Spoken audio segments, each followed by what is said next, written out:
Hello, I'm Angela Faith, shamanic practitioner and mentor. This is a shamanic approach, and I'm so glad that you are here. It is never my intention to tell you what to think, feel, or believe, but it is my wish to inspire you to think, to feel, and to believe beyond where you may be right now. I want to discuss a topic today that I start out a lot of initial meetings or sessions with this questionnaire, these questions. And it's not a fail or pass kind of questions. It is just some questions to bring some awareness. Awareness to maybe some habits or patterns or things that you have experienced, I myself have experienced, and maybe give you a deeper understanding of what's going on. So what I want to talk to you about is the concept of sensitive souls. Now, if you are open to the consideration that we do reincarnate and we are souls here in a human experience, and we have experienced many lifetimes past and we will experience many lifetimes beyond this one. And consider that this lifetime is but a blink. It's just a blink in the whole big scheme of things. And consider that as souls expanding through each lifetime, we can be in different places in our expansion. For some, I have observed and experienced myself that are sensitive souls, and that's the term I'm going to use, and I will explain. You've likely heard the term empath, someone that feels a lot, feels other people's feelings in addition to their own, and feels energy. I want you to consider that being an empath is a symptom or a sign, an indication that you may be a sensitive soul. A sensitive soul, as I am using it, is a soul that is in a place of expansion, that it's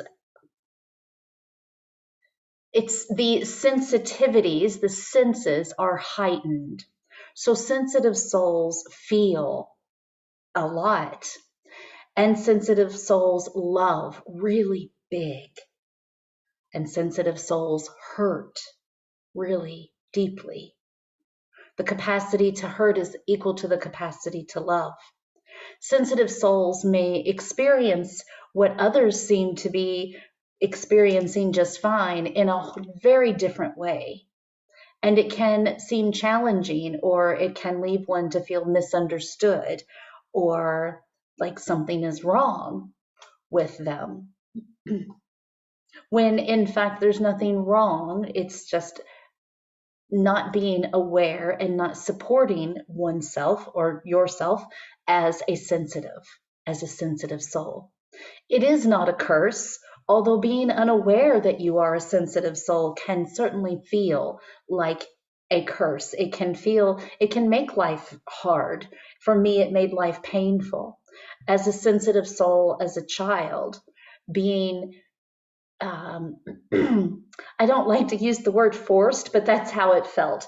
Forced into school. Before I started school, I was a sensitive soul that was very aware of the invisible realms.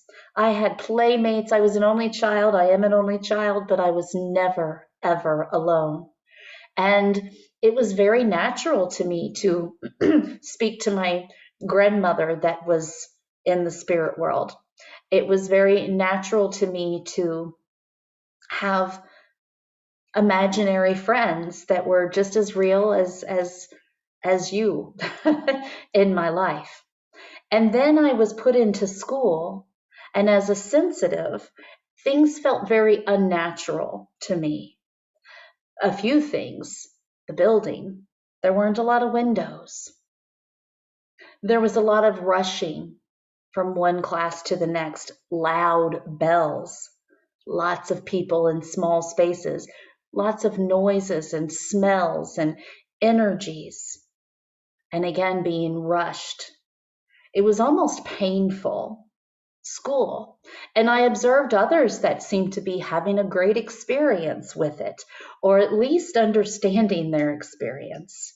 And I was very quiet, but I enjoyed learning. I still do. But then there came the issue with some of the things that were being taught, and my expanded soul knew that it was not a truth. I don't know how I knew, I just did. I was always an honor roll student, and I failed US history the first time I took it. Everything that I was being taught, it was like I knew that it was not accurate. It was not accurate. And I ended up taking a correspondence course it was a class I had to pass, right?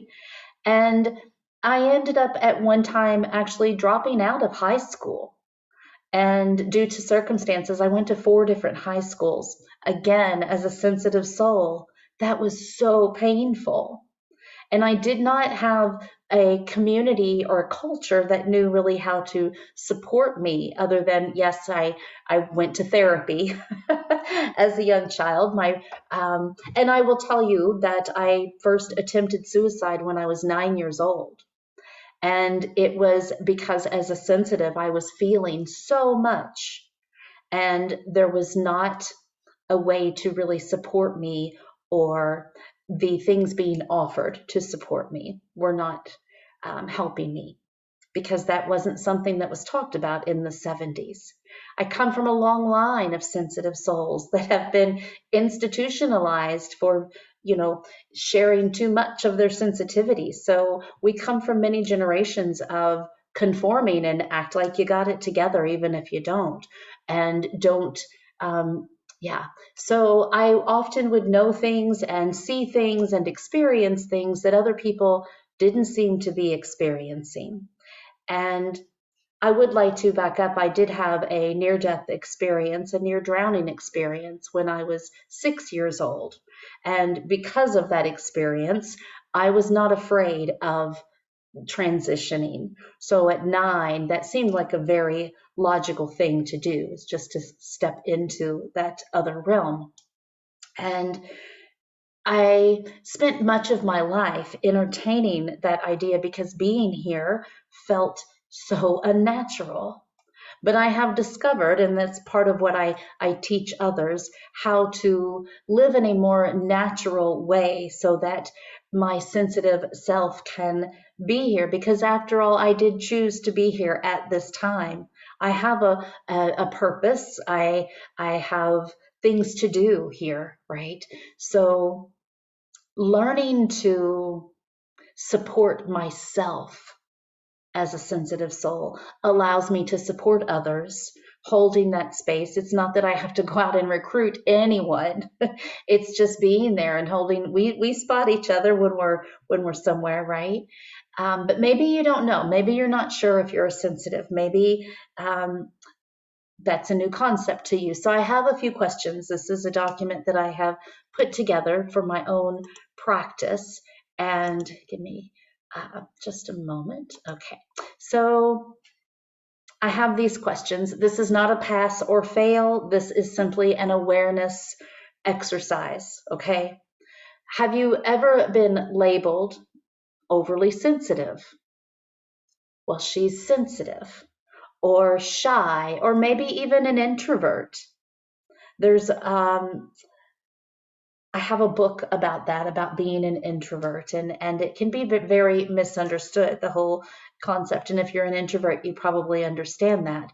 And again, it can feel like, what's wrong with me? I need to get out. I need to, especially as children, we are encouraged to play group sports and to do group things. We're put in classrooms. At least in my time, I know the time I'm recording this is a time that a lot of people are learning from home.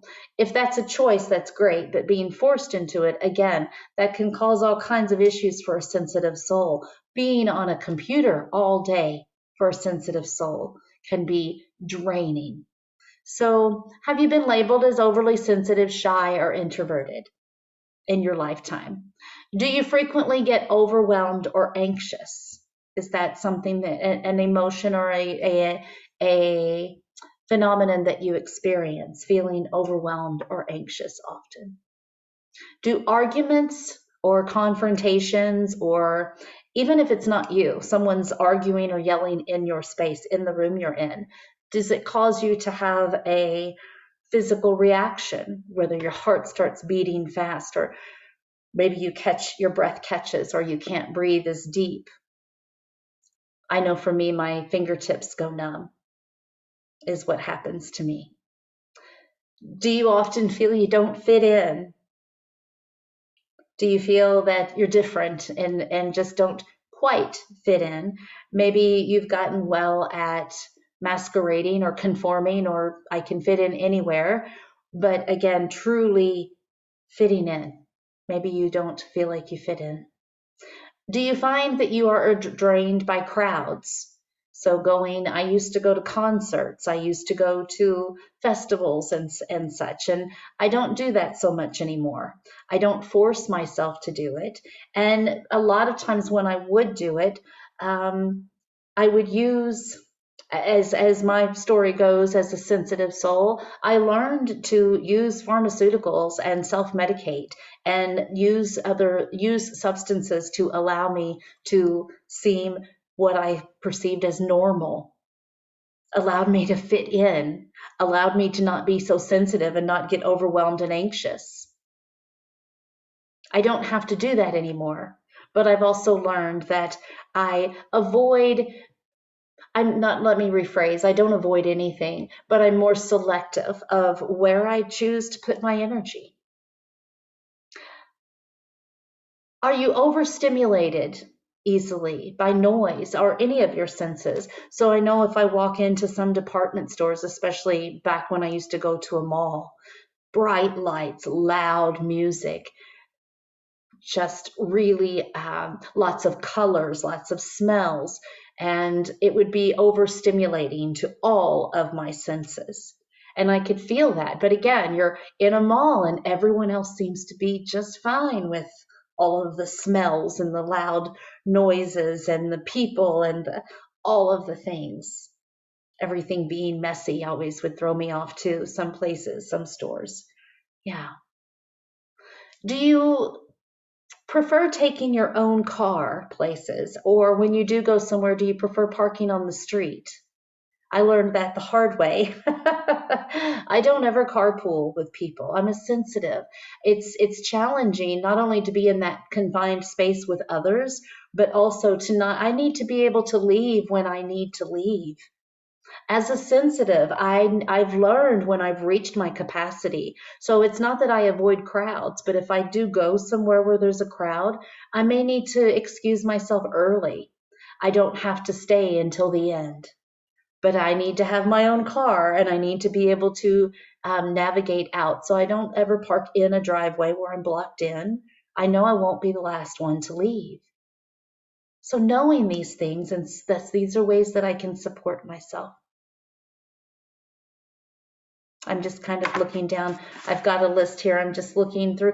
Oh, do you get suffocated by intimate relationships? So you meet someone new and you hit it off, but then they want to become real needy really quick, or maybe they just are all in, and maybe you got to kind of pull back. Like I don't want you to need me so much. As sensitives, we can get overwhelmed or feel suffocated by relationships that are, I joke and say with my husband now, I canceled our wedding before we got married. Intimacy and commitments are not easy for me. It's just like parking my car on the street. Right? So, do you startle easily? Yeah. And again, we can think that everyone jumps when someone walks up behind them when they're vacuuming. But if I hear a sudden boom, or I tend to startle, again, my senses are heightened, my awareness is heightened. And we can tend to socially isolate, and that can sometimes feel lonely. We can go through periods, because here's the thing I've learned about sensitive souls. I know I don't engage a whole lot with people. So other sensitive souls tend to maybe stay home more or not be out and about. But it can also get isolating and lonely. So I have found it's important to make sure I have a network of other sensitives or people that can support me in my sensitivities. That means that if I tell them I'm a maybe instead of committing to something a month out, because I need to see how my energy is that day. Or they understand that if we get together, I can only do maybe 2 hours. Eating out at restaurants is challenging for me because of all of the distractions. Again, I get overwhelmed. My senses get overwhelmed if there's clanging dishes and all kinds of people talking and music playing and beep, beep, beep, beep as they're ringing up tickets and the chime of the door every time someone comes in. All of these things just can be a lot for me. And again, it doesn't mean that anything's wrong with me. I am just more selective of how I navigate and co-create my life. So if we have plans to get together, I may invite you to my space for tea so I can listen and hear you and connect with you. Or maybe we'll meet at a park and go for a walk, or at a coffee shop that's a little quieter. I like to choose ones that aren't the big, busy chain ones, but something that's a little locally owned and not as loud. So you get what I'm saying. You can empower yourself by being aware that these things are happening and nothing's wrong with you. It's just being aware that, oh, I'm experiencing things in a heightened awareness, a heightened sensitivity. This is one I like to ask people that I begin working with. Are you overwhelmed by multitasking? And often people will say, oh, no, I'm good at multitasking. Are you? Because if you tend to be anxious and overwhelmed often, maybe you're not as good at multitasking as you think. Or maybe you are. I was a single mother of twins. I had no choice but to multitask. But places in my life where I've learned that it's important for me my focus is my superpower. And it's become important for me to allow myself to just rest that mind and not multitask in all areas of my life. And just focus on one thing at a time. It's one thing at a time. Replenishing yourself in nature is one of the most, and that is the most, I will say, that is the most powerful tool that you have as a sensitive. What is happening as we are reacting, I am reacting and responding to living in an unnatural way.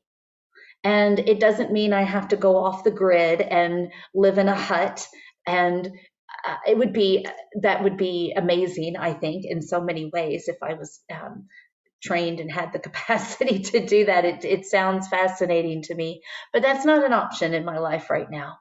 So what that means, though, is that I can be aware of small things that I can do every day to support my sensitivities. By doing that, I am fulfilling my purpose in this lifetime, because as a sensitive, I am here to hold the energy of big love. And if I am not managing my sensitivities, my energy, and this big world is just beating me down, I'm not able to maintain that love vibration that I chose to come here and do. I'm not going to run out of time. I get many lifetimes to do this.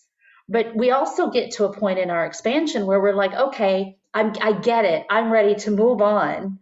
So I'm going to do this now.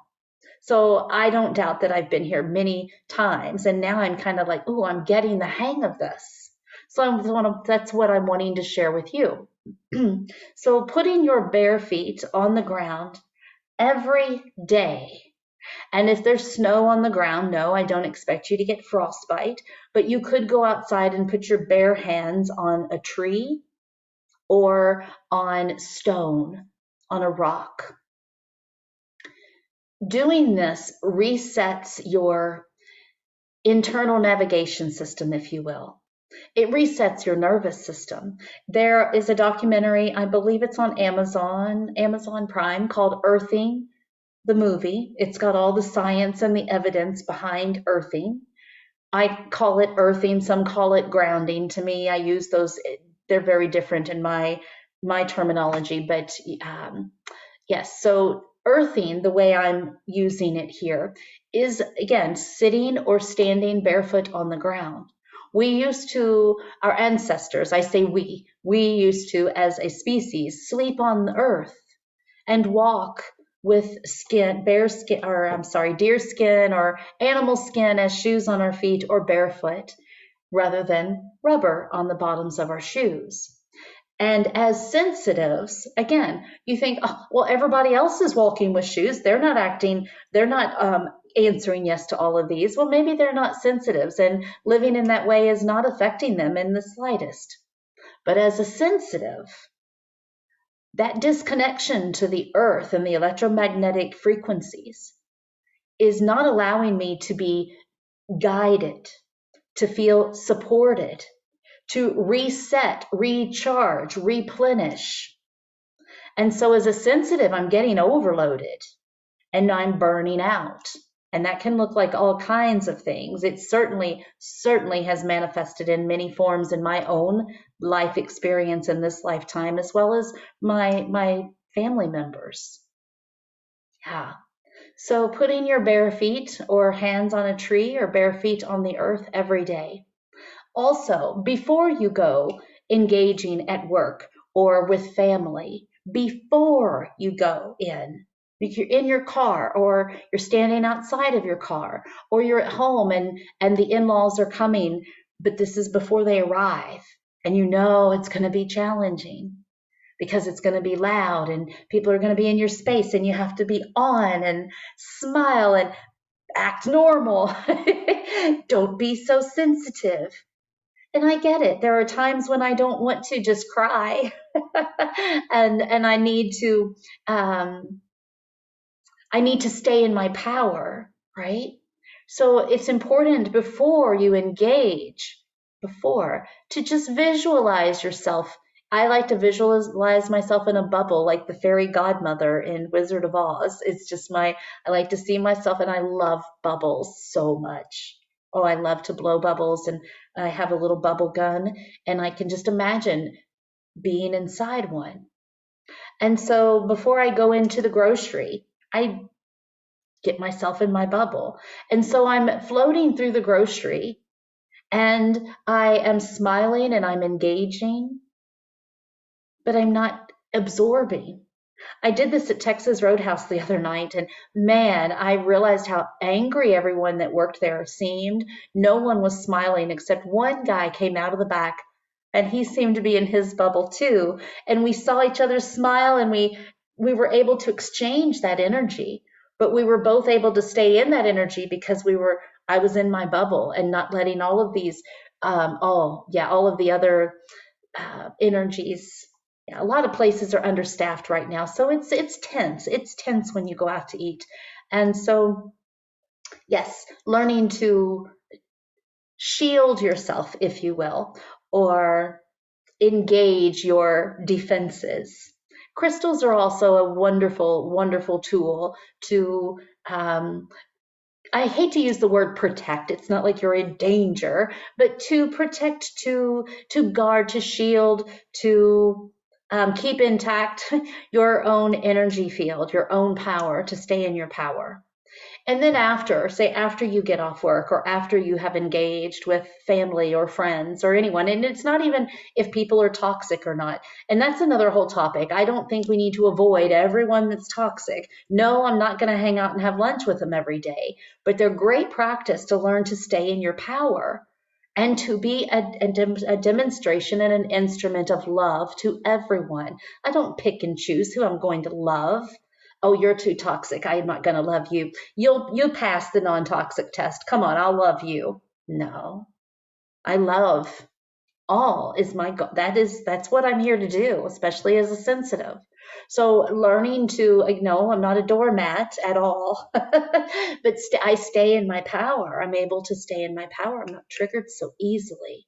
And it has taken an awareness and practice, and that's what those that are ready to work with me, that's what I support others in doing, in staying in their power and living a purposeful life by doing so, and supporting others and being able to hold that space for others. So getting back to, after engaging, whether it's with work, with family, with loved ones, or with those that seem toxic to you, learn to cleanse yourself. Again, you can do that standing barefoot.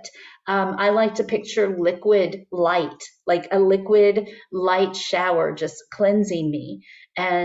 Or take a literal shower. Salt bath is great. Smudging is great. There are so many things, but it's just a matter of being intentional and deliberate and practicing these things, right? So one thing I am feeling inspired to tell you though, if I'm cleansing or even when I'm standing barefoot in the earth, if I give anything to the earth, give an offering of tobacco or lavender or a blessing, or plant something, or can leave a piece of hair. It's just a nice gesture. It's a nice gesture. So I am winding down. I would like to say also, as sensitives, as a sensitive soul, if you live in an apartment, that is a very unnatural way to live. You are going to feel the energy of those around you, above you, below you, in addition to all of their devices, right? Their computers and everything. So again, teach yourself, learn how to use crystals to protect yourself from I think it's EMF. I don't know, the frequencies from the devices, and use crystals to create yourself a sacred space, a sacred bubble, if you will. And get out. You have to be more deliberate about getting outside when you're living in an apartment, right? You have to be more intentional, because you are a co-creator. This is your time to be here and to create. Everything that we do is contributing to the whole. And just being mindful, it doesn't mean that I can't just sit home and do nothing, but when I'm doing it, what kind of vibration, what kind of frequency am I holding? If I'm a sensitive and I'm holding a frequency of fear or overwhelm or all of this stuff that's not mine, it can get a lot. It can get to be a lot. If you are in that place, I'd be happy to support you. As I said, I spent much of my life with desires to get out of this experience, because as a sensitive, it felt like so much. But I've given you some tools. Implement those. And I like to end these with singing and drumming. And I did a little ditty over the weekend. I'm going to share with you. You'll know this song, but I've done something with it. This just kind of came to me. So thank you for being here with me and listening. Take a deep breath in. Twinkle, twinkle, little star. Twinkle, twinkle, little star. Twinkle, twinkle, little star, how I wonder who you are. Twinkle, twinkle, little star, how I wonder who you are. How I wonder who you are. How I wonder who you are, up above this world so high. How I wonder who you are.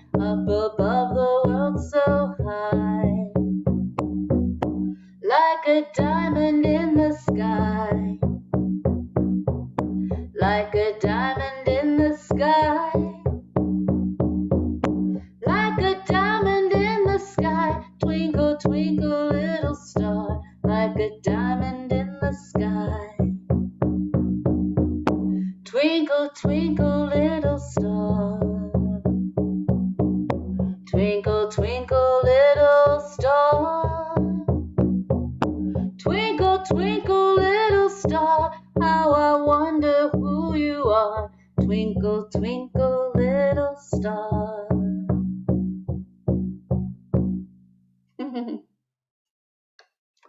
You are safe, you are supported, and you are so loved. I love you. Enjoy the rest of your day.